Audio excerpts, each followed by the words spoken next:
Jason Lee Podcast. Welcome back to an all-new episode of the Jason Lee Podcast.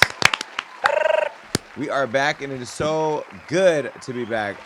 Listen, again, I know you just watched the last show where we caught up on the Hollywood Unlocked Impact Awards. Rob and I have already written out who we want to honor for 2026. Now, if we get our wish list for 2026, epic. Who is competing with us at that point? Nobody. And at that point, the brands need to line up because it is crazy. Yeah. Listen, I am working every relationship I have like a stripper to a pole. When I tell you I am out there in the streets, I'm going to be working it like a politician, out trying to make sure that we have the best show next year. This show was phenomenal. We're going through the editing, so it should be airing soon. I don't have an air date now, but just be checking all of our social medias because we'll be out there. Listen, I'm so glad that you are back. The bullpen is here, and I'm going to just save us all the banter and get straight to the tea with Jason Lee.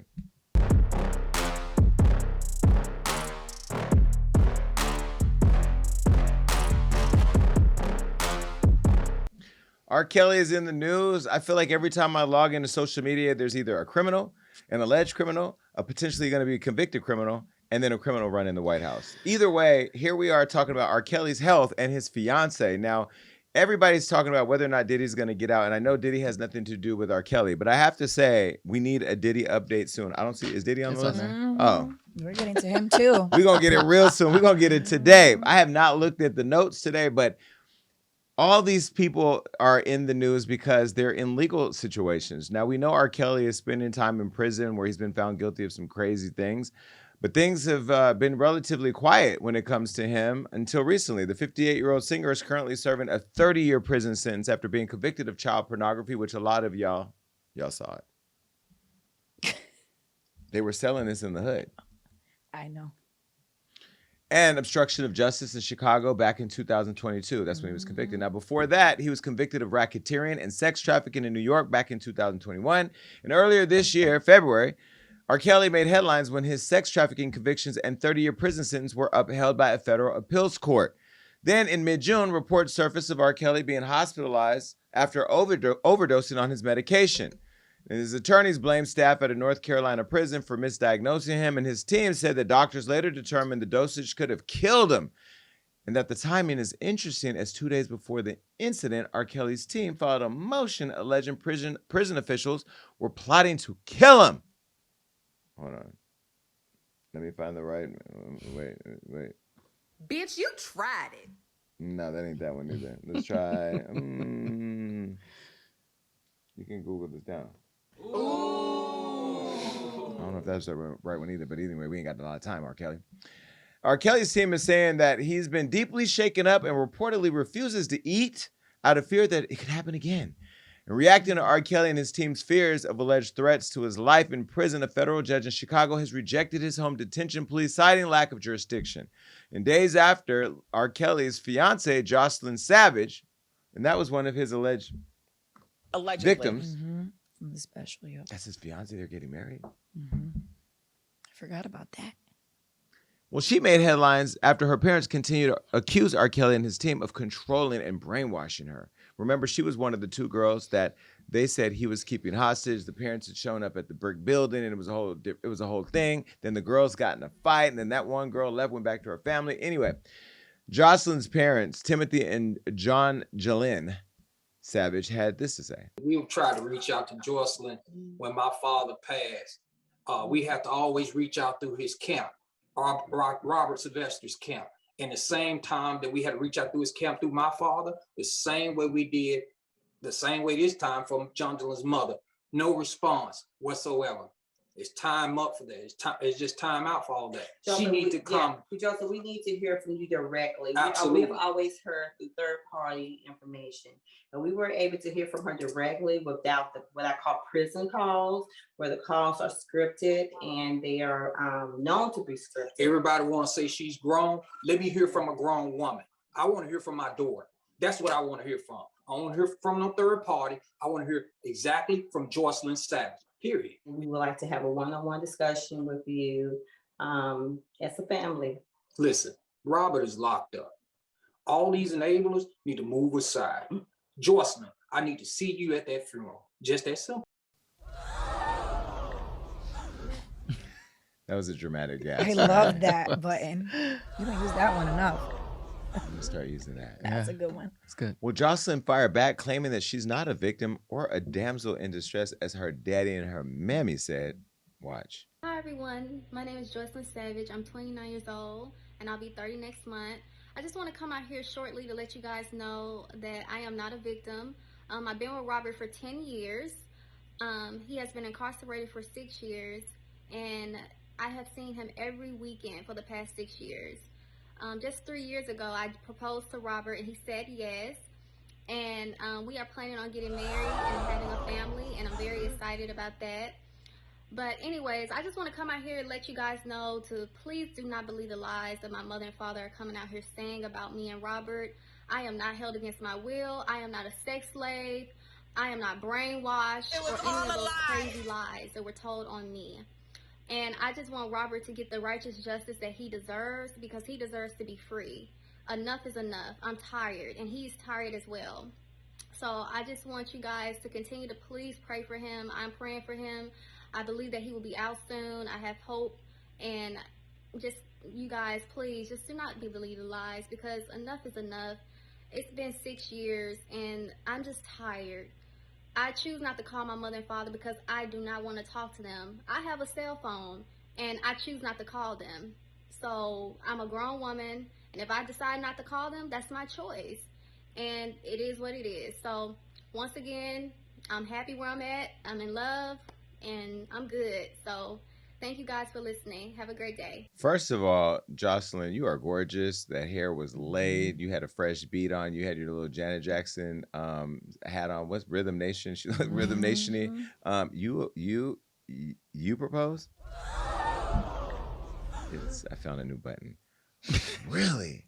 After 6 years of dating, after 4 years of dating, you proposed, and then now you're going to see a man that's in prison for 30 years every weekend, and she was wearing his T-shirt. And I think that's his name on her necklace. What do you think? I mean, was it giving like slave? It's okay. We've seen this before. Bondage? No, we've seen this before when people are in cults, right? They get separated from their family, and then they have this belief that they don't need anybody except for that person who they're with. To me, it's giving Stockholm syndrome.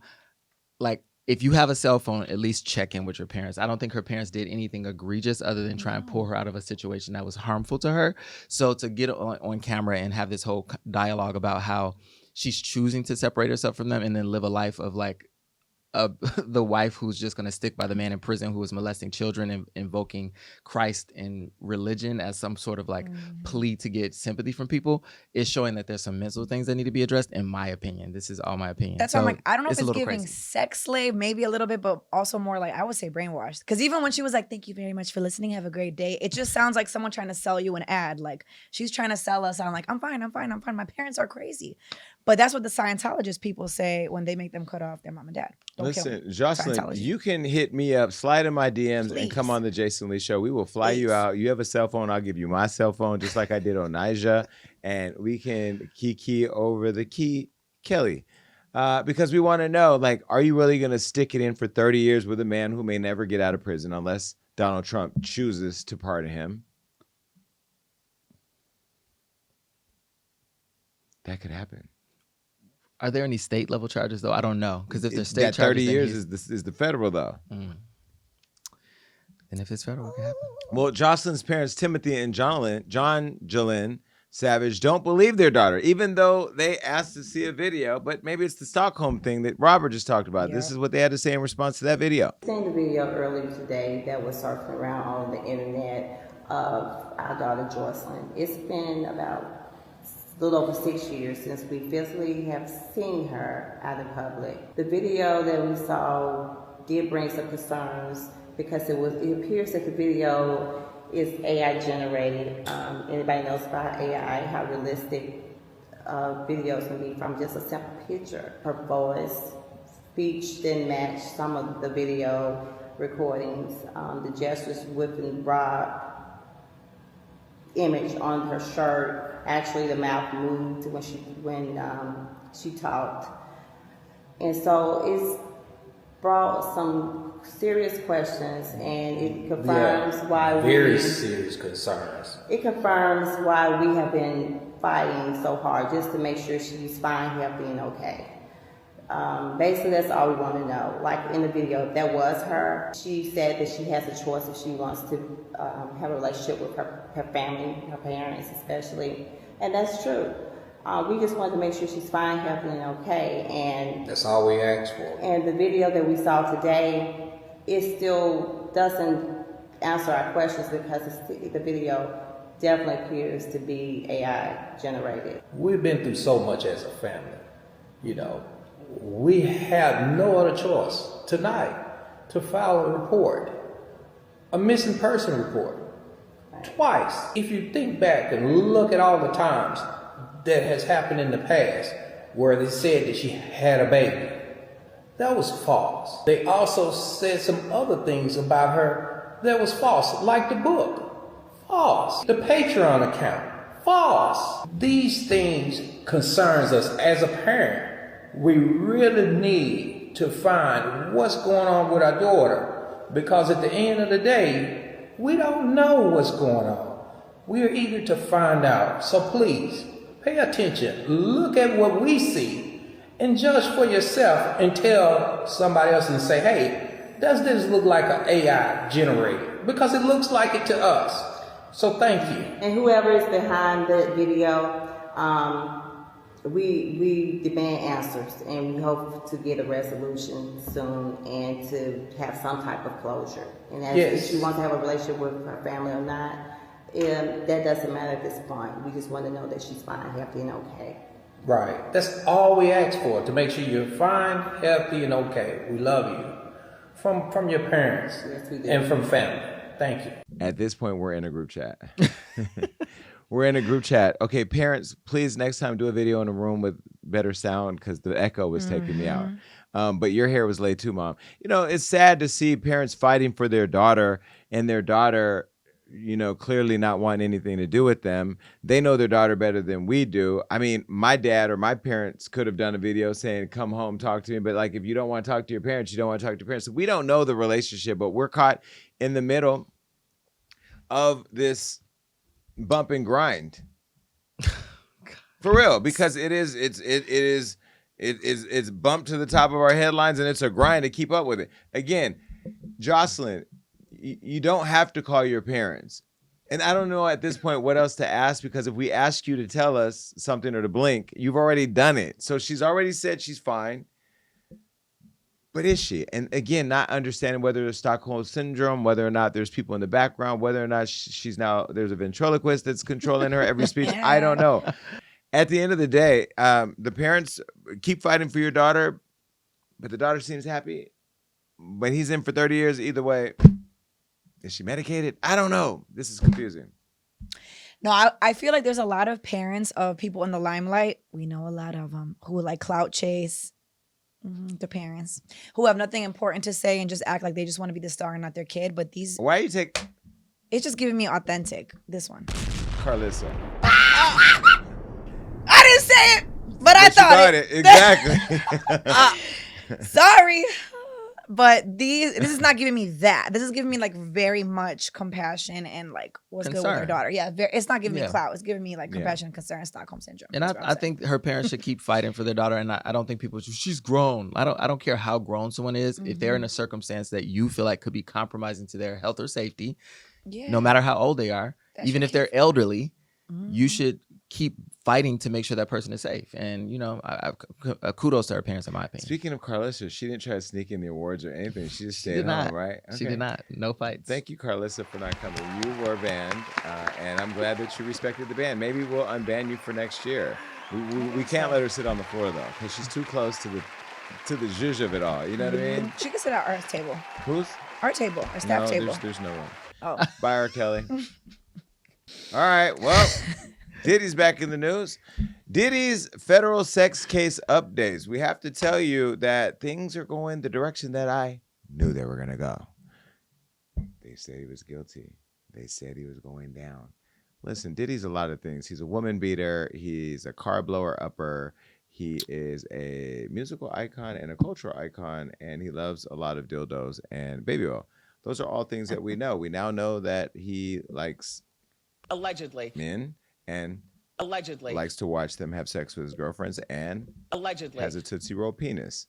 But either way, you still have to be proven guilty in a court of law if you're going to go to prison. Now, I don't know that that's going to happen. Diddy's federal sex trafficking and racketeering conspiracy case is coming to an end. And the last time we spoke about the case, we shared testimony from Jane Doe, whom 50 Cent alleges is his second baby's mother, Daphne Joy. Allegedly. And Diddy allegedly turned her onto all the alleged freak-offs, how he allegedly abused her, and how he allegedly started switching up on her. We use allegedly because we don't know what happened.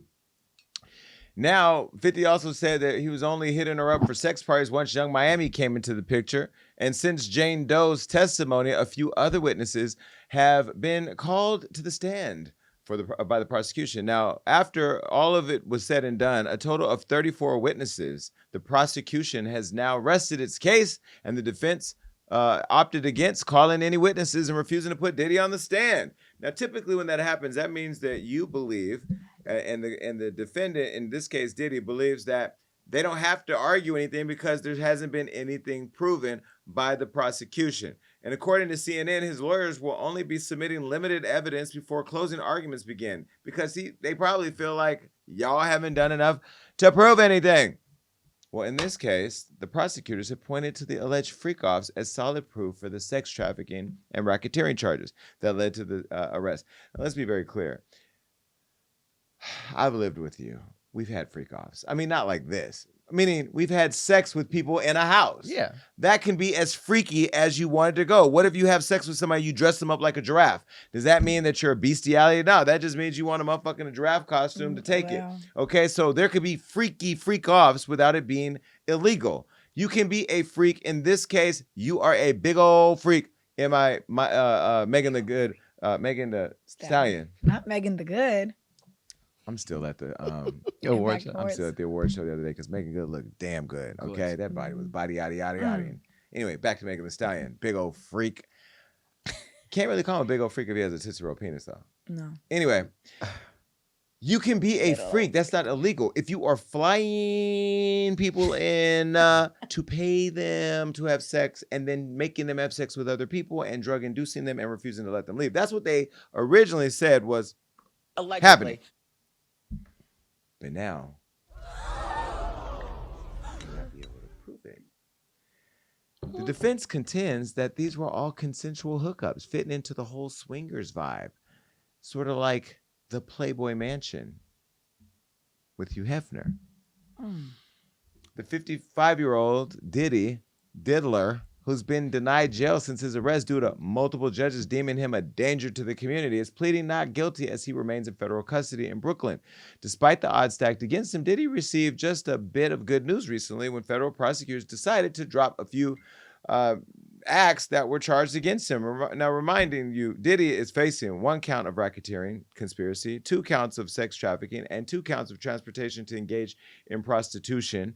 Before closing arguments, prosecutors pulled kidnapping, attempted arson, and aiding and abetting sex trafficking from the larger racketeering conspiracy charge. Now, those specific accusations, like the alleged kidnapping of ex-employee Capricorn Clark and singer Cassie, and the attempted arson claim accusing Diddy of having Kid Cudi's car blown up in a jealous rage, won't be moving forward in front of the jury. And prosecutors admitted that they couldn't even directly link Diddy to the bombing. So the feds are now pushing sex trafficking and forced labor as primary predicate acts that the jury could find to convict Diddy of racketeering conspiracy. Now, as for the RICO charge, prosecutors have given juries 10 possible predicate acts to find Diddy guilty. And to convict him, they must unanimously agree 2 predicate acts. And here is the breakdown according to our friends over at ABC News. Rob, do you want to read this? Sure. Go ahead. Federal prosecutors discussing with the defense and Judge Aaron, I don't know how to pronounce his name, this is too much. Okay, just screenshot this and come back. Okay, now I'm going to give flowers to all of you that got degrees like Rob. Because Rob just showed you, even with a degree from FAMU, reading does not have to be your strongest gift. My reading is a strong suit. That was Come just on, too much. FAMU. You don't have anything wrong with your cornea. You could have read that. It was too much. Let's just move on. Here's the deal. Christ. What is the diddler getting out?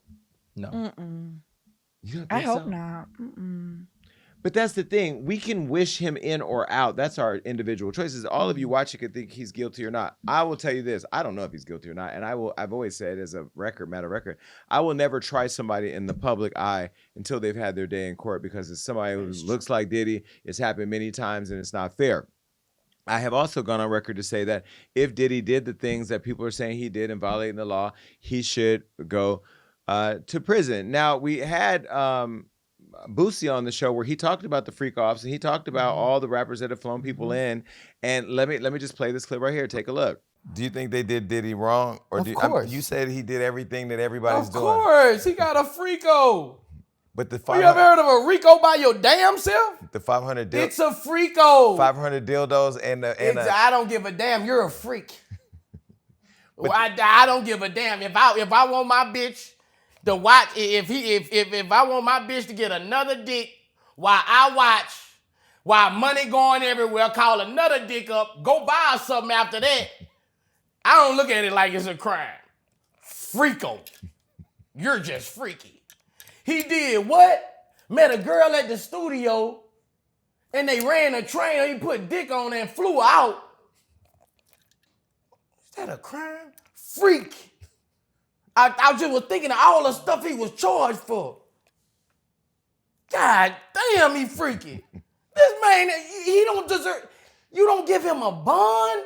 Who did he fucking... Bro, it's a black billionaire, bro. It's gonna be hard on him. That's why, because he's a successful black man. That's why. Why nobody? And they fucking over him. You said I feel Diddy in jail for basically doing what every other famous Every entertainer's other rapper, you gotta understand, and they building this case on Diddy to get all us on the back end. Cause everybody gonna fly out. How you think we gonna see a bitch? You gotta fly out. Every bitch we fly in, every bitch you fly in, you gonna give her something.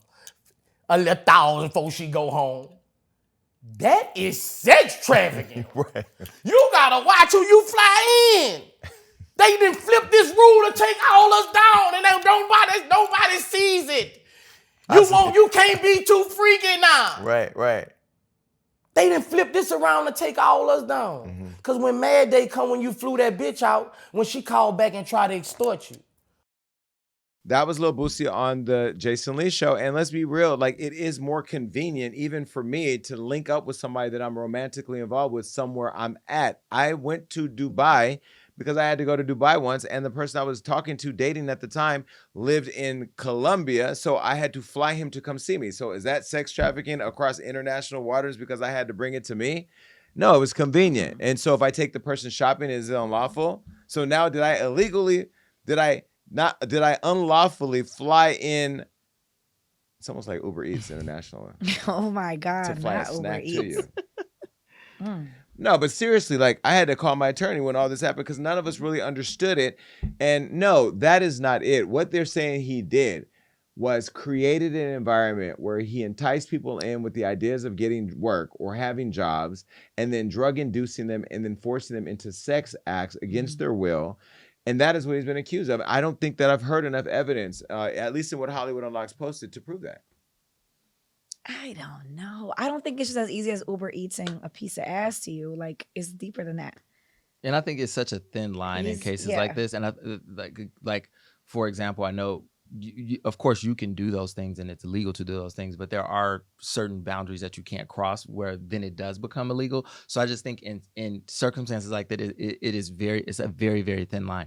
But I think that the defense probably didn't want Diddy to take the stand because anything he says can open up more opportunity for the prosecution to then go digging for things that he may have said that weren't on the table before. So I don't think that automatically says like, oh, he's innocent or he's, they couldn't really prove he's guilty. And also I think they may have pulled certain things like, yeah, of course we know the car was blown up, but there's probably no physical evidence that Diddy was directly involved in that. So that would muddy down their opportunities to really get him charged for other things. Do I think that the jury's going to find him like innocent without a shadow of doubt that he could have done any of these things, I don't know. So I don't know if he's going to get 50 years in jail or if he's going to get a slap on the wrist, but I do think that he's going to be found guilty for something.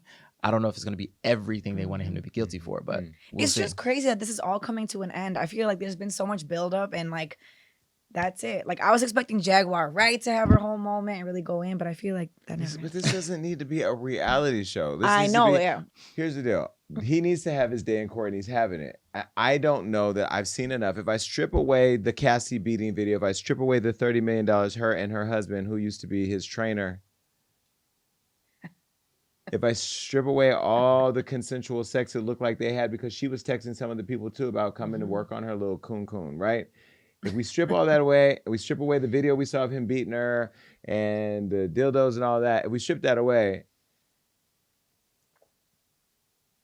we gotta look at all that, huh? Yeah, you have to, and that's okay. Not all that, but if we strip away the fact that he's a celebrity, if we strip away the fact that this has been on the news and on social media every day, I don't know that we've seen enough to know to say that we found unlawful acts. I do say we've seen enough to know that he's a freak and that he's a mean person or a bad person and that he's done a lot of bad things. But look at the Kid Cudi car. You had somebody come and testify that he did it. You had his assistant say that we drove over there to do it. He had a gun and all this. He threatened to kill her, and they let that go.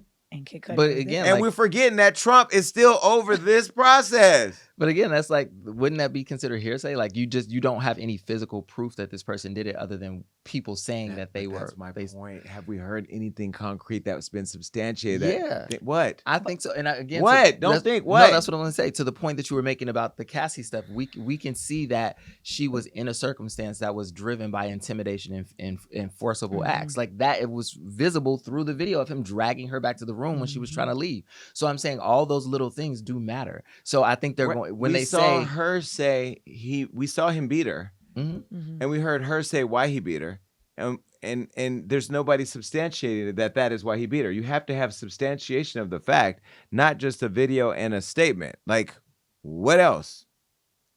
We shall see. But I just feel like this whole thing, like you said, has become like salacious and like very celebrity. Because I'm not even gonna lie. I was waiting to see like Meek Mill, like bent over, like something crazy. Like I feel like everyone just wants a celebrity aspect of it. So I'm like, now it's just kind of like flatlining. Hold on a second. Meek. She said that. And Meek, Johnny, you there? Here's her Instagram. Go to her account. No, because you can't emasculate a man in the hip hop community who's watching the show, who now this is TikTok, do your thing, who's gonna see this and emasculate him in that way. We have never seen Diddy hit Meek Mill from behind.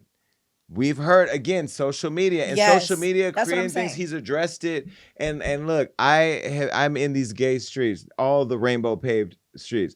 I have not heard any boy from Philly say that he took it or gave it to Meek. So I don't want to put things on people, and this is why social media people hate Hollywood Unlocked. People hate social media because we create an environment where they're like, you let the animals run loose in the zoo, and in the comments they're like, yes, he did. I saw the video, and I heard the audio. But I think to Marina's point, that audio was, first of all, that audio, you said alleged audio. You heard alleged audio. That audio, he's already addressed it. That was not him. So I just want to say that for the record. Yeah, to Marina's point, because Meek is going to see this. I know, but that's what I'm saying. That's what I'm saying. We always want this salacious thing. This is her Instagram right here. I deactivated my Instagram. But to Marina's point, I think that why some people started to like pull away from being so invested in this case is they were expecting it to be some like big outing of celebrities who were involved. Yeah. Jay-Z was going to come with a mink coat on, right? And Beyonce. And because that never happened, I think people just kind of pulled away from it. If I was the prosecutors, I would have definitely subpoenaed every single person that was on a Diddy party. That's what I'm saying. I think everyone just wanted celebrities. They just wanted to see everybody. Yeah. They wanted to see the freak offs. They wanted to see this OJ trial. They wanted it to be a public lashing of celebrities. And they were like, I can't. Yes. I think people were just ready to see all of these big name celebrities be taken down, which is crazy to me. But I think that's what people were looking for, and it never came to fruition. Y'all so people are like backing away from TD it. Jakes a heart attack. For real. Yeah, where has he been since? He had a heart attack. He's retired. Oh my God. Right? His daughter, I think, took off. Anyway, we send our love to TD Jakes. And I don't want to say we send our love to Diddy because I just want to send our love to all of the people who believe they were victims and who had the courage to come forward. I know Capricorn personally. Capricorn was a beast ass assistant for Diddy, and when I tell you, I didn't know she was in the midst of all this chaos. It makes me appreciate my assistant more because Andrew he's been through some stuff, but he ain't been through a quarter of that madness. And I can only imagine if like I picked up Andrew with a gun in the car and told him I would kill him or something, Andrew would definitely go to the Sherry Shepherd show and tell. he would tell. He would testify. He'd be speaking in Spanish and everything. All right, I hope anyway. to go to HR at least. HR would be killed too. Rob is HR. All right. Later, we'll keep you posted on that. All right, listen, we all have friends. Rob's one of my besties, but my question to you is, would you let your bestie hit? I can't even believe we're having this conversation because I'm telling you right now, no.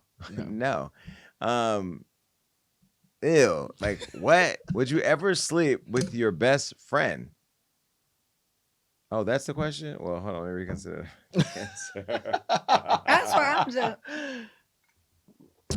I would never sleep with Rob, but But that's, you were in a relationship I mean, like, do I have best friends that I would sleep with? I'm trying to think of, like, I don't have any best friends right now. Do I have friends I would sleep with?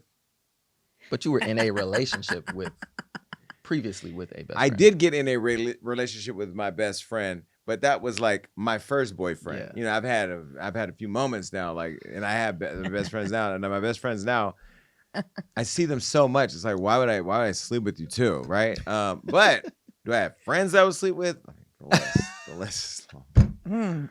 This is long because I have some beautiful friends. Well, would you ever sleep with your best friend if you could do it? Now, would your best friend be able to remain the same? Like, would the relationship change after you've seen each other naked and after you guys have had this hot, sweaty, honey pack infused sex? Well, Amber Rose told her bestie Ray J that if he wasn't her brother, why you have to say brother?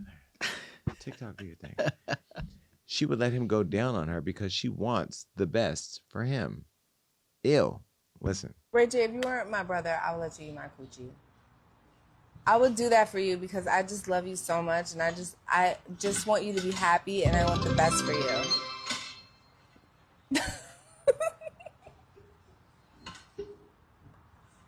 I just want you to just be happy and get what you want.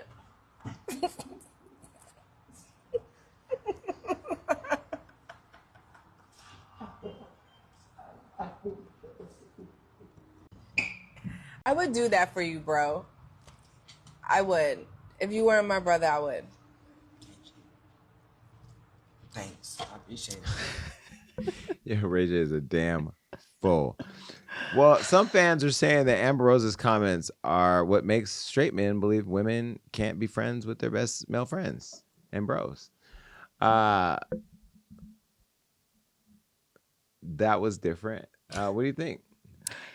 Okay, there is a pattern here specifically in Ray J because a lot of people that we've had on the Jason Lee show, I always put Ray J in Smash or Pass. It's hard to find a lot of single guys, so I'm like, I always put him in because he's a young, successful, not ugly man. And everyone I feel like always says, our latest guest just said, if he wasn't my brother, I would smash. And I'm like, Ray J does pull a lot of baddies with me.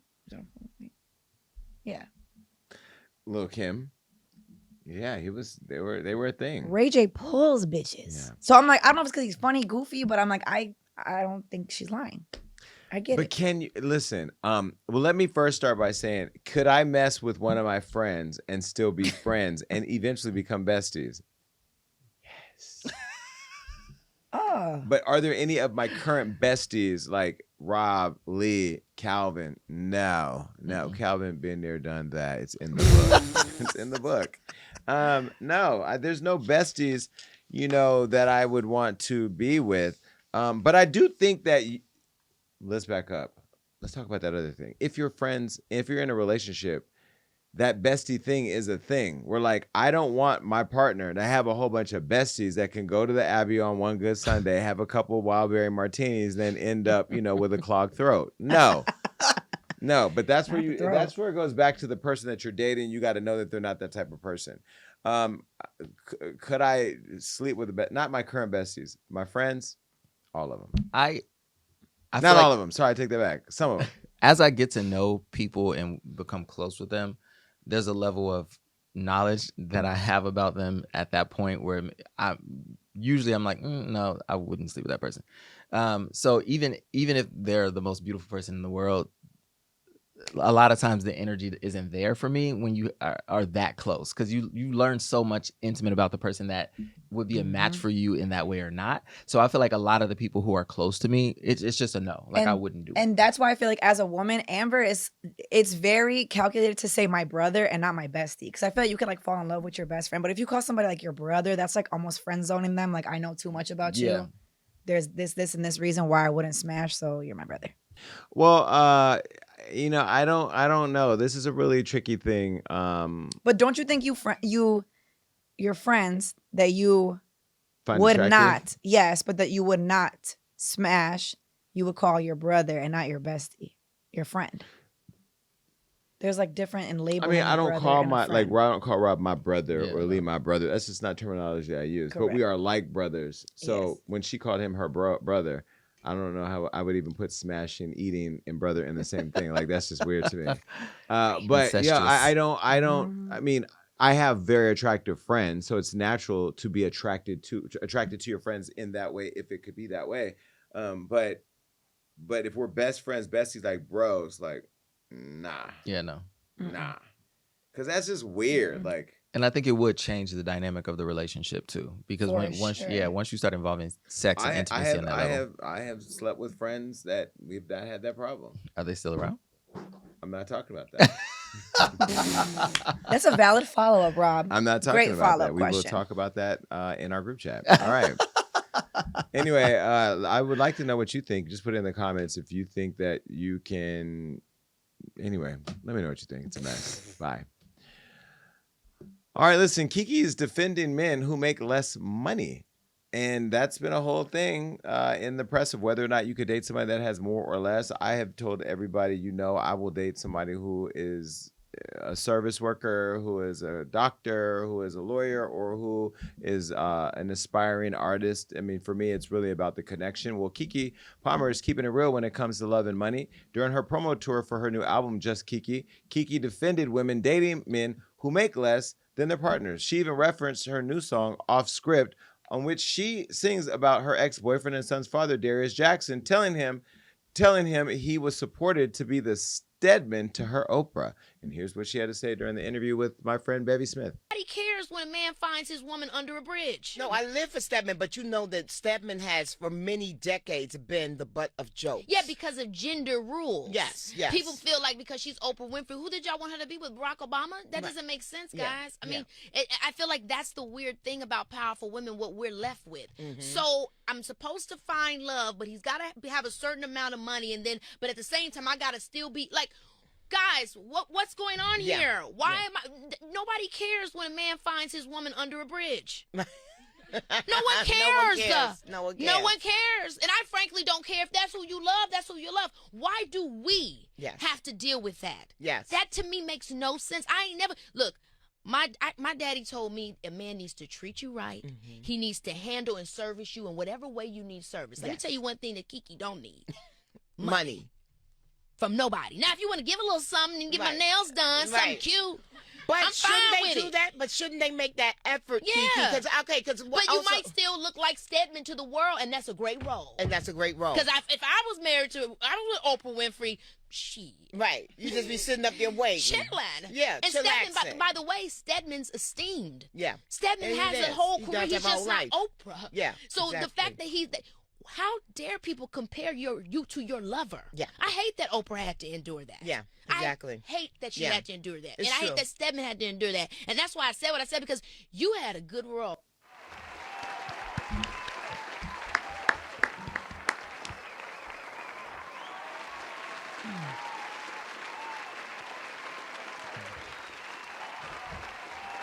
Now, I have found many under a bridge.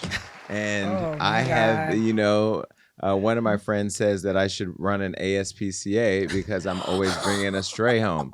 But here's the deal. Like, I love building somebody up. It's just something about finding somebody who has ambition, who has, who's like that diamond in the rough, who can give me the partnership and the balance I need, because I don't need the money. I don't need all of that. I don't need the homeless person I found for you in the oil either. And I'm not saying that I don't find anybody in bridge. You know what I mean? Like, I don't want somebody to have the pressure of I have to have what you have. You know, what if I bring somebody to the Impact Awards? They see all of that. That could be intimidating if they feel like they have nothing to offer. But maybe what you have to offer is just companionship, support. You know, that you know, somebody I could work out with in the morning, have breakfast with, take trips with, dream with. You know, watch your dreams come to life as you support mine. I just think that right now we are in a place where social media does drive people crazy with feeling like they're inadequate. And I know even me, I will glimpse over at somebody's Instagram page and go, I'm not doing enough. And then I'll call Rob and he'll be like, oh, you need to stop. So I get that. There was a moment where B. Simone got murdered in the press. No, when she got murdered in the press where she said she would never date a man that had a 9-to-5 or something like that. If you forgot that moment, listen to this. He can't have a 9-to-5. What? Why not? You don't want him to have an honest job? I mean, he could be a hustling entrepreneur. So you want him to be you want CEO status? Yes. Okay, he can't So like he can't clock in and clock out. No. Damn, I B. think Simone. entrepreneurs should date entrepreneurs. So I love what Keke's saying, and let's go back to Stedman and Oprah. Stedman is a highly successful attorney. Like, when I tell you highly successful, he's just not famous. So we don't know how Stedman dicked Oprah down. And let's be very clear. He could have laid that thing on her 40, 50 years or however long it was and knocked that press and curl out. And Oprah said,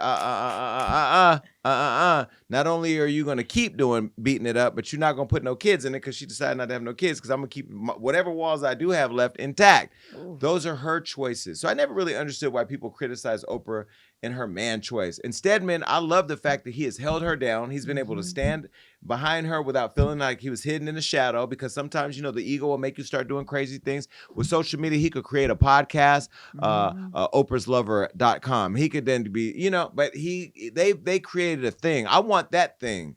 Where's my Stedman? Somewhere on TikTok. Anyway, what do you think? Well, your other friend, what is she, an attorney? Oh, I thought you were about to start talking about. No, your other friend. I think she's not that production. She's an attorney. She had a podcast. I think she got dragged for saying the same thing because she was saying that she wouldn't date somebody who did the good Dr. intro Brandt. for you? No, who did the good intro for you? The newscast lady. Jamel Hill. No. I'll figure it out. No, let's figure out now who. The lady who was like she's in our intro. The undeniable talent. Remember? Wendy. No. She's long, flat, straight hair. Yeah, she's like an attorney, right? Is she an attorney? She has like a newscast show. She on her show, she got dragged because she was saying that she would never date a man who was like who made less than her, who had a normal job, who a bus driver. Yes, Ebony K. She said she got dragged for saying the same thing. Bad, but she was right. Well, I don't know, because I kind of feel what Keke's saying. I am on the side of Keke. Like, I believe it's the gender norms that people put on us to be like women. She was saying she didn't want to drive a truck bus driver. driver. A bus driver. She wanted to have somebody that owned the bus. I think it's all right, but I side more with what Keke is saying. Yeah, me too, because I side with Keke. Like Keke said, I love the gym that her father dropped. Like, she doesn't need a man to bring money to the table, so that's not a thing that she needs for the man to provide. So if you are driving the bus and you don't own it, that doesn't bother her because she can sustain herself financially. So I love that. I do love that. And Keke always gonna make a point in the best way possible. I love some Keke Palmer. So that's what I'm saying. I'm never gonna go against anything Keke says because her word is law. But I feel like you're damned if you do, damned if you don't. Because if you date lower than like what you make, or whatever, somebody makes lower, then it's like, oh, you're dating whatever. You need to date someone on your level. And then if you date someone on your level, they're like, oh, you're just with them because you're the same level. I get criticized for my dating choices all the time. But guess what? That sex be so good, we don't even think about y'all. And look, at the end of the day, Jeff Bezos was Jeff Bezos before he was Jeff Bezos. And you never know how somebody's going to hit. Like, meaning like how their careers or how their futures are going. Barack Obama wasn't always Barack Obama. When he was with Michelle, they were both two attorneys who finished really nice schools. He was a community organizer. She was an attorney. They got together. They fell in love. You know their story. If you don't, you can go read their autobiographies, which I bought us both one and didn't read either one of them because they're too damn big. But what I'm saying is, they are a love story that we see now. Kevin Hart and his wife, we know what they went through, but they look happy now. But Kevin Hart wasn't always Kevin Hart. People, Rihanna and Rocky, we forget on the replay and where they started and where they are now. we don't invest in people enough to go the distance anymore because we're so quick to find somebody else, and we're so quick to, fall out of love and not go through the fire with people. And unfortunately, with Keke's situation, we saw how it all played out, and, it was what it was. But I love her perspective that didn't stop her from saying, like, I can still be open to somebody who doesn't have as much. Some of these, look at the Brad Pitt and Angelinas in the world, right? They're like, they didn't last, and they were both wealthy, famous, cute and sexy and all that. Sure, the sex was great, had kids and all that. Didn't work out. I think all of us that want to find somebody just want to be in love with somebody that we can trust. And I do feel like, especially with women of like this generation, like all that now, social media, there's like songs like the Brokey song where it's just a lot of like get somebody who has money, get a guy who has money, and it's just like, for what? For them to like have this weird like carrot like pull on you, like, you know what I mean? And that's the other control. And that's the other thing. I think we should stop looking for people who already have like riches and success and look for people who have ambition. Like you said, you might find someone who's inspired by the room they're in and they have the ambition to move beyond where they are, as opposed to dating somebody who, is just lazy and doesn't want anything. Those are two different types of people. So you can be in a position where you have less than me, but you still have the ambition to become greater than I am. Or there's that weird quote, it's like, every man's going to make you cry. Would you rather cry in a Rolls Royce or a Prius? Like, that kind of shit is so weird to me. Listen, if a Rolls Royce runs out of gas, you're in trouble. At least a Prius, you can plug that thing in and keep it pushing. I'll be honest with you. I will date you if you drive a Prius. You just won't stay in one when we get together, because we're gonna move you out of that. We're gonna because my block. Well, anyway, that's what I'm saying. Because there's really good people that don't have a lot of money or opportunity or whatever, just don't have it, but are still great people that are rich and poor. Like, there's good people on all sides of the financial spectrum. Money makes a person a good person. Yeah. I remember Floyd telling me years ago, money's not gonna make you happy. You're gonna get this. You're gonna get jewelry. You're gonna get the houses. And I got all that, and I swear to God, I literally had to get into therapy because I wasn't happier. I've met so many rich people who are stressed out, and they have it all financially, can do and buy anything and go anywhere, but they still, even with the ability to go anywhere, they feel like they're trapped in this miserable space. So anyway, I wish everybody well. Good luck. Keke, come back on the Jason Lee show because we need to catch up. We need to Keke catch up. All right, bye. Oh my God. I want to give a special shout out to The Weeknd. Let me just go on there. I've been a fan of The Weeknd since Wicked Games. Now that's how far I go back. I don't know Wicked Games 1 and 2. I don't Valerie. I'm not gonna sing it here, but The Weeknd has always been somebody that I have found to be like a phenomenal artist, and it's so wild. He invited me to his show. I went to his show at SoFi Stadium. If you've never been to SoFi Stadium, it is massive. When I tell you, probably like 90, 100,000 sold out show. One of 4 sold out shows. He invited me. I thought he would give me tickets in the far back or maybe in the nosebleeds a little bit so I can see everything because, whatever. The seats were right there on the floor next to the stage. Like, I could touch the stage, number one. Number 2, I asked for 4 tickets because I was going to bring 3 friends because I love to bring my friends around. He gave me 5 tickets, so I brought an extra friend. Weekend, that's awesome.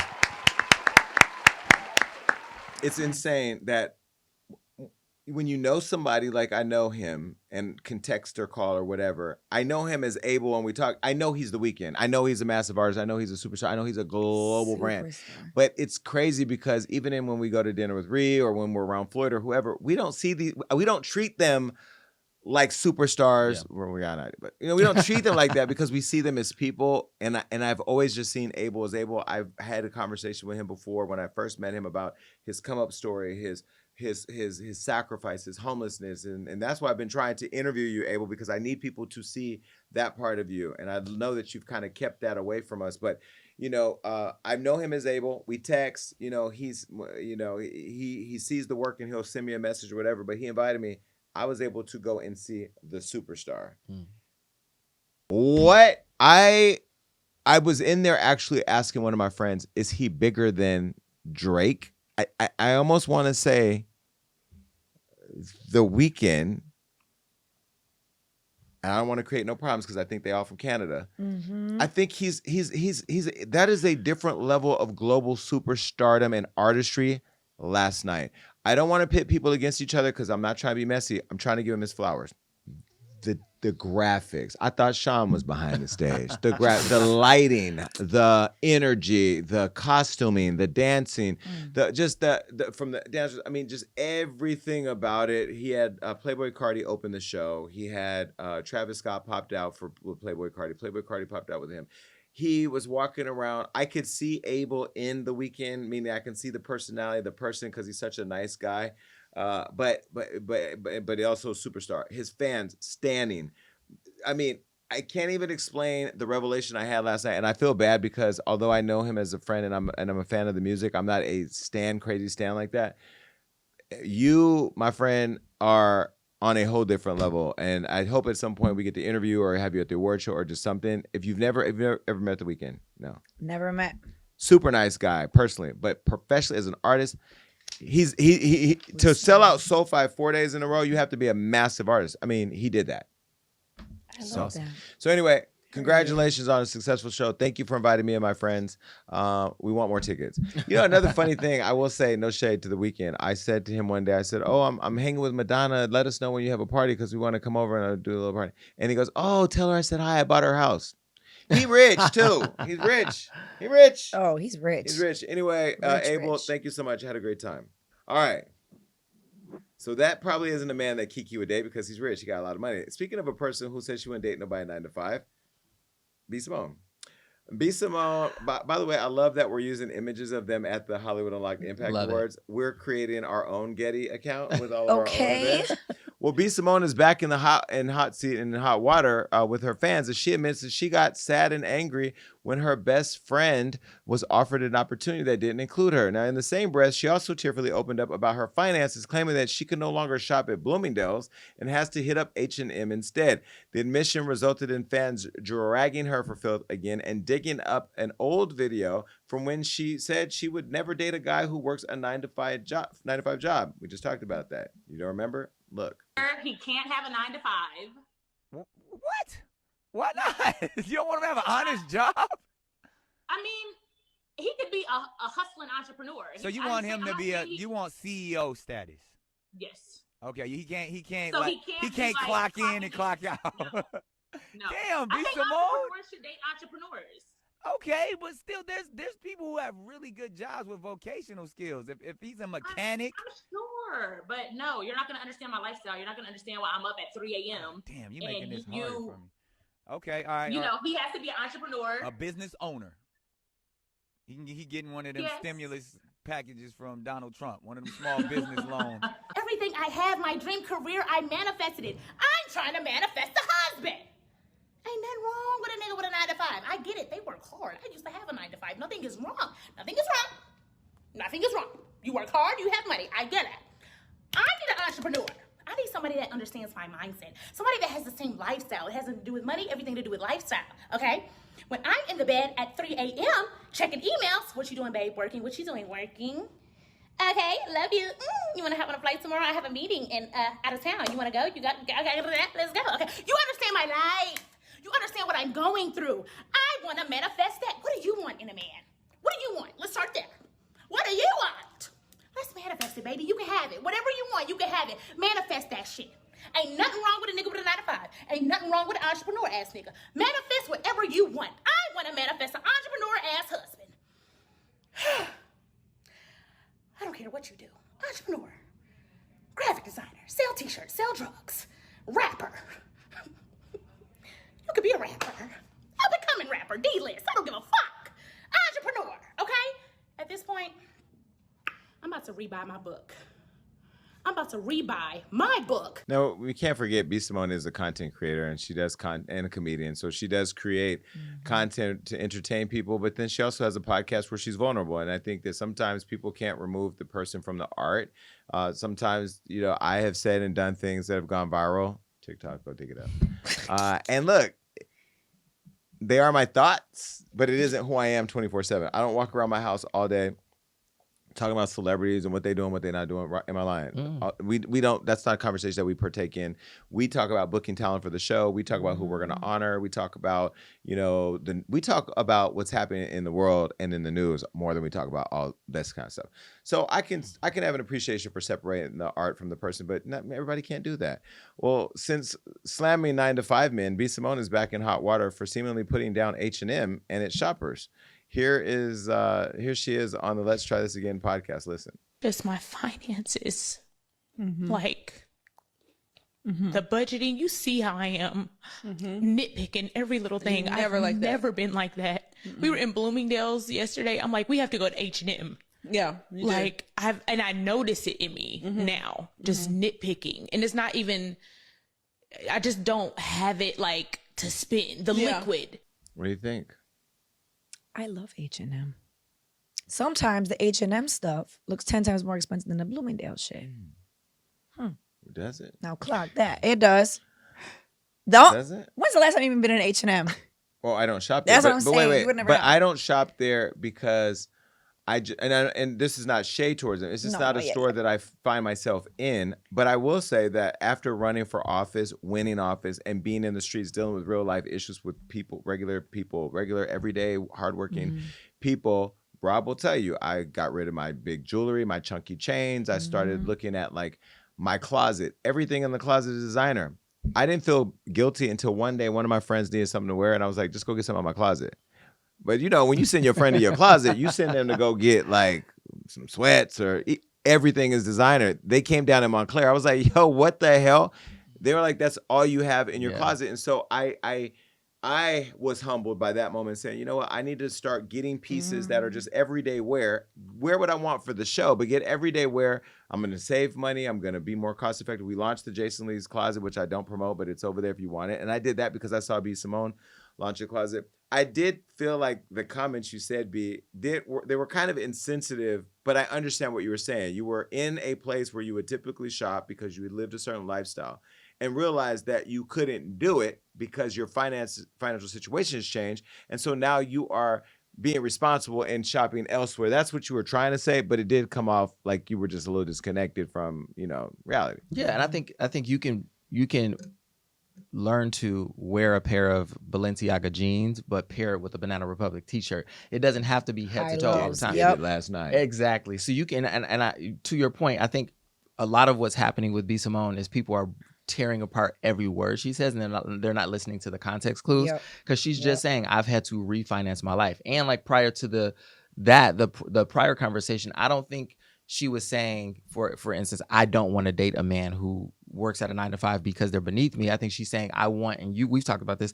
She's saying I want a person who can be on the same schedule as me. If I need to get up and fly out of town, I don't want a person who has to be like, oh, I got to check in with my job and see if I can do that. Because she just wants a level of freedom. And I feel you. Yeah, she wants a level of freedom in her relationship where they can be on the same page and be like, hey, let's go here tomorrow because I have a meeting. Hey, sorry I'm up at 4 on my phone. You just know they understand the relationship. And you've talked about that too, right? Like, it may not be, the person may not be on your level, but the person is in a position where you can be like, hey, let's go to Barbados tomorrow. And they can do it because you can pull them to a place where they can do it. But that's why I do feel like B. Simone does get chewed up on the internet. And for the next thing too, we're about to talk about, because it's not really what you say. Like, nothing's wrong with what she says. It's just always how she says it just comes off very like insensitive and like offensive to everyone who's watching. Yeah. No, listen, I love B. She was at the Hollywood Unlock Impact Awards the other day, as you can see here. She's a beautiful soul. Yes. I remember when I started Wildin' Out, she was there, I think, a season before me, and then left and then came back when I started. So we did Wildin' Out together. We don't talk all the time because I'm very busy trying to run businesses in the city, but I don't, and she's doing what she's doing and she's touring and all, and she's really successful.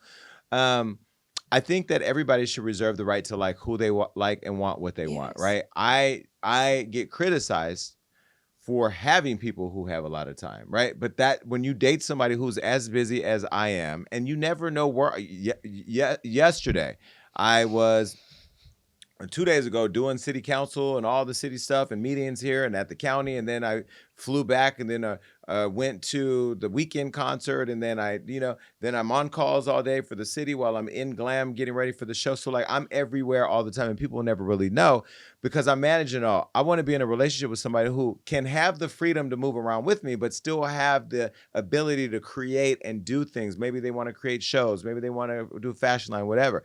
And I've tried to date somebody who has a 9-to-5, who I've said, I can help you turn that 9-to-5 into a business where you don't have to go to work for somebody else every day. We can literally lock it down. I help you structure your business, get finances, And it was like, you trying to control me? Well, look, I don't have time for those issues, but I think what she's saying is she, at least what she was saying there, that she that's the type of man she wanted. I mean, she's dated a football player. He passed away, but she's dated people who've had success, and it doesn't work. Yeah. I just think that I just want to say too, these two stories next to each other, Keke and B Simone, is like exactly what's wrong with society and like our culture these days. Because Keke's over here getting chewed up on the internet for saying, "Oh, I don't care if my man works a regular job or doesn't make this money." Yes, they're chewing her up because they're like, "Stop trying to justify you being with Darius." Like people are eating her up for that. Yes, I'll show you all the comments, which is crazy to me. So then they're eating her up for that. And then B Simone's over here being like, I can't date a guy with a 9-to-5. And then people are like, oh, why not? Why not? What about the guys who just work regular jobs? So it's just like whatever people say, everyone has a problem with. Meanwhile, all y'all single and ain't got nobody. What? Well, in the same episode, B Simone also admitted how she became envious of her best friend getting a huge opportunity. Listen what she said. I have this opportunity and I called you and I told you about it. And you were just like, okay. And you called me back. I called her right back, y'all. I was so convicted. I was so convicted. You were like, I didn't like how I felt when you told me that. And I was like, what do you mean? You were like, I don't know what it is. I'm talking this out in real time. But whatever it is, I don't like what I felt. And I said, did you feel jealous? And you were like, I don't think I feel jealous. Because we went through all the emotions. She's like, are you angry? Are you sad? Are you jealous? I was like, I'm not jealous because I don't want what you have. I'm sad and I'm angry and I'm upset that I'm not doing it with me. Yeah. Like we're not working together. Yeah. Like I don't have that. Y'all, let me tell you something. Anybody that's in my circle, I want to work with you. I want to put you on. I'm putting you in position. I like doing it together. You do. How can we do this together? How can we make money together? How can we build together? How can we grow together? How can we all pitch in together? How can we be millionaires I want to do it together. Yeah. And there was a point in my life where I had that and it was crumbled. So I feel like since that has ended, that season, I've always yearned for it again. But it's just been a season of solitude for 2 damn years. Maybe the longest season ever. The longest season ever. Yeah. And I think, I know that's what it was. But I was so convicted. I called you right back. I was like, that's not right. Yeah. Like your friend, she just told me she was doing something so bomb. Yeah. So great. And I was like, oh, okay. Like, I was like, that's disgusting. Yeah. This has to get out of my heart. For sure. Like what? But if we just did that, nobody's looking for the perfect friend. Man. I just want my friends to be aware. And honest. Listen, I have to say, I appreciate an honest conversation and being that vulnerable. Now, I will say B Simone did have another podcast with another best friend, and that one failed, and we didn't hear really all the reasons why on both sides. So you both can come here, B Simone, you can come here, we can get into your tea. But, were you a mean girl? Were you a bad friend? Were you jealous? Were you a hater? I don't know. B Simone has had trials. She went through the whole thing where she had a partner who created a book for her, and then somebody said she plagiarized the whole book, and it was a black woman, and it was a whole thing. And look, sometimes things happen in business, and I love the fact that B's been so vulnerable and open. She's now on Twitch, and she's twitching her life away, letting people see her in real time, and she's a boss and a business person. And I just want her to be happy. But given what you just heard, was she a hater? Was that just a vulnerable moment that sometimes people find themselves feeling that way? No, I don't think she's a hater. I find this happening a lot with actors, right? Like I'll call a friend and be like, hey, I just booked this movie. And you can hear the pause where it's like, oh, that's dope. Congrats. Because there's always that moment of, I'm not doing anything right now. I'm proud of you and I'm happy for you. Like, everybody, I think in the meantime, what am I telling you? Pushing you. Go Yeah, harder, talk to this absolutely, person, network, do this, da-da-da. Even with Absolutely. Tyler Perry. And this is why, again, like you have to choose your friends and know, like when you know you got people who hold you down.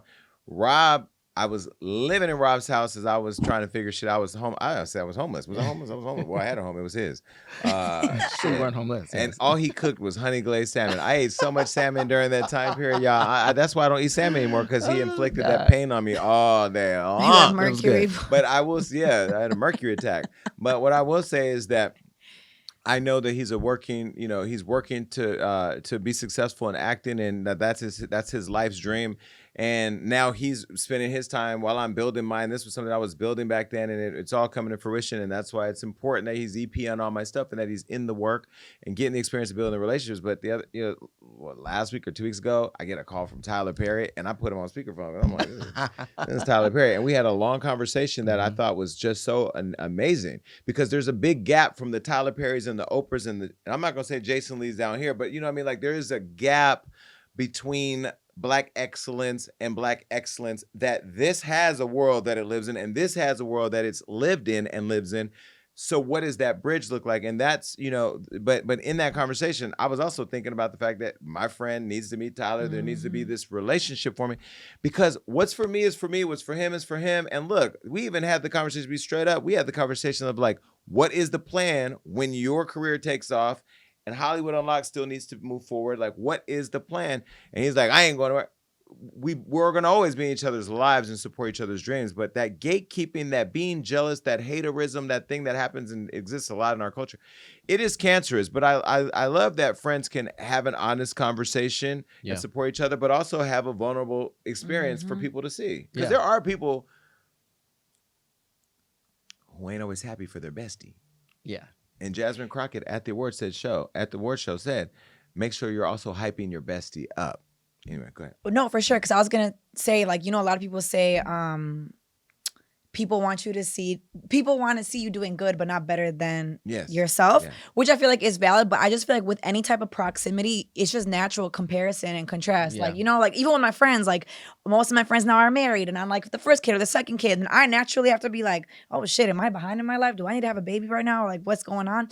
But I don't think, I think it's transparent. You're really good also at like bringing people on like with you and not like having people block blessings, because I've worked for executives before who don't want to bring you close to no talent because they know my light shines bright. So they want to like dip, like, oh no, no one can meet you. But listen, we were at the award show and I'm walking and I said to Johnny, where's so-and-so? And Johnny was like, that person's never working with us again. He didn't tell me, ask me. He just made it very clear. And at the end of the day, Johnny is not just somebody who's directing, editing, or whatever. He has a seat at the table I've created for my team. And we have a meeting every day where we all sit around as equals talking about the work. And this department is talking to this department, because everybody sees things differently and has different optics and has a different lens. But guess what? In order to make this ship move and the way, like the impact awards, I have to give my team a round of applause. The way we all work together, all of us. I mean, you can't do this and not value everybody's involvement. And I don't have to look and say, is Rob over there building relationships with Leah Daniels Butler? So what's for you is for you. And when you operate in a place of fear, that goes back also, I will say, to your relationships. Like when I'm confident in who I am and what I got, I don't look at my houses or my cars or all of that as, this is everything I got. It's just like, you got to live somewhere because your clothes got to be somewhere. Your dog's got to be somewhere. You got to eat somewhere. You got to drive something to get to places. And so I really look at it like that because I do remember the days.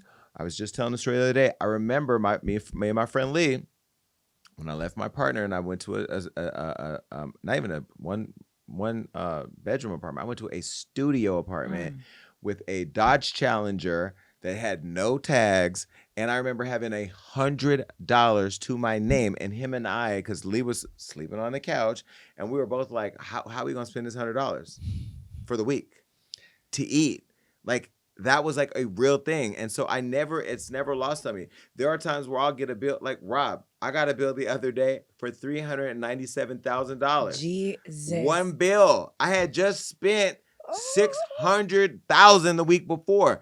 But I called Rob and I'm like, it wasn't like a huge conversation, even though I knew. I was like, cut this bill down by 20,000. Like, let's figure it out. I don't think he's done it because we have to figure it out. But guess what? What I know is if I stay focused and keep working and and keep relationships and keep a strong team around me, we're going to get another 397,000. So the money thing that people get caught up in, whether it's in relationships or partnerships or whatever, if I connect Rob to Tyler Perry and Rob goes and stars in one of his films and makes $100,000 or $1 million, guess what? I'm still gonna make $1 million. I don't lose nothing. So I think we have to get out of that. I mean, is that fair? Yeah, 1,000%. And that's why I do feel like if you never clap for others, it will never be your turn to get up, like ever. But still fairly too to be Simone. Like I don't think that it was a place of like her not wanting success for that person. I think like you said, like if you find out your friend is having another baby, sometimes you get that little pinch, like oof. Yeah. Like because it's easy to compare. You still get that little pinch, but I think that pinch, depending on the level of friendship. Like I know with you and I, there's never going to be a place of like trying to tear the person down or jealousy or not wanting the person to be successful. There are people who I know would be that way with me, but I know that I have friends who might feel that pinch, but I know they still want me to be successful. Yeah. You know? Well, following B. Simone's viral clip, Charlamagne the God and Jess Hilarious told Breakfast Club listeners that they fear she's becoming unrelatable and losing her fan base. This is what Charlamagne said about B. B. Simone is planning to get sympathy from. And you know what's so crazy to me, Jess? Yeah. The people are the reason that we're in the positions that we're in. Yeah. Like, ain't she the stand-up comic, right? Yeah, she is. If your audience feels like they can't relate to you in no way, shape, or form, and they feel like you look down upon them because you'll lose them. Because exactly. Like, damn, B. Like, why did she even put that out? Because there shouldn't be a disconnect. No. At all. And working hard people, like people that work hard and buy tickets, they the ones that we need. You know what I'm saying? We need them to keep buying tickets and to keep supporting us and to keep streaming our podcasts and things like that. So working class people. So it's like, what are you willing to sacrifice now for your future? I'm sorry you can't shop at Bloomingdale's right now, and I'm sorry H&M makes you cry. Totally agree with them. I totally agree with the perspective that you can't forget your fans. You can't forget the hardworking people. And that, I think, is why I went back and ran for office, moved home. I'm not wearing designer today. I'm not wearing a bunch of jewelry. I mean, people that are watching the story, at least my story, you're seeing all play out. Again, though, I do think the vulnerability allows her fans to see that who she is, and, criticism comes with this. Yeah, you're a comedian. Everybody's not going to always be laughing at your jokes. Sometimes they're going to laugh at you. I mean, when you're in the public eye, that's a part of it. So I do agree with what Jess and Charlamagne said as a reminder. I don't see that necessarily as bad criticism. It's a reminder that don't forget the people who built you are people that are important in this whole journey that you're on. Now, elsewhere, critics aren't only condemning B. Simone for not reading the room and seemingly coming off offensive, but they're also making memes and jokes about her Bloomingdale's to H&M comment. By the way, I don't shop at either. I shop at Neiman's. Oh, and I did wear Dolce & Gabbana to see The Weeknd, and my pants were not Dolce & Gabbana. They were purple. But purple jeans are $200. I know. They're still $200. Yeah, that's. But listen, look, you need to wear a pair of Old Navy jeans. But purple's still not Balenciaga. Find me a good pair of Wranglers. I will wear them. I will. We're gonna go to JCPenney. I'm gonna swap the label and sew it on. You're not gonna know. You're gonna think they're Gucci. You're gonna think they're Gucci. Listen, I will wear a good pant. I'll wear a good pant. I actually, before I get into this, the critics and their collages on B, is I literally found someone online who's so fashionable and they don't wear a bunch of designer, and I DM them because I want them to teach me, because having clothes and being fashionable are two different things. I want to be fashionable for the low. Like somebody asked me the other day, are you a thrifter? Absolutely not. And it's because I'm not going to go in a thrift store. First of all, thrift stores smell like thrift stores. I don't want to walk in a store. If they have a cologne counter and I can smell cologne, then yeah, maybe I'll go in and thrift. Do you thrift? No. Do you thrift? Really? Since I was a kid. Yeah, somebody just complimented me on my Bulls jacket, and I'm like, I bought this for 25 cents. It stinks. I can't do it. I can't. I went to Melrose not too long ago, and I went in a thrift store, and I literally walked in and walked right out because of how it smelled. Do you know what you should try? Because I feel like it's baby steps for you, Jason. You should go to this place called Wasteland. And it's like a bougie. It smells like mothballs. Okay, let him experience. Let's baby plan steps. a trip to Wasteland. Yes, we'll record it. Wait, hold on. I'm gonna bring an oxygen tank. Yes. Stop. It's not that. You guys act like it's a but at the sewer. end of the day, that's my choice. Okay, look at this is what people had to say about her things. Look at the collage, okay? I'm at Dollar Tree. Checked my finances. Now I got to steal. I booked an Uber. Checked my finances and hopped on that bus. Y'all, I went outside and realized I need to go back. I was at Walmart and had to go to Dollar Tree. Y'all, anyway. Not She by Sheree. Falling back on her comedic talents, B. Simone laughed off the backlash and had this to say, look. I can't look at this word without. Oh, best down. Almighty. Hey, I got fish, potato wedges, sauce, tabbouleh. My total is $24.14. Let's see if it goes through. Let's just see. Who knows? Let's just see. Let's just. Brokey. Hey!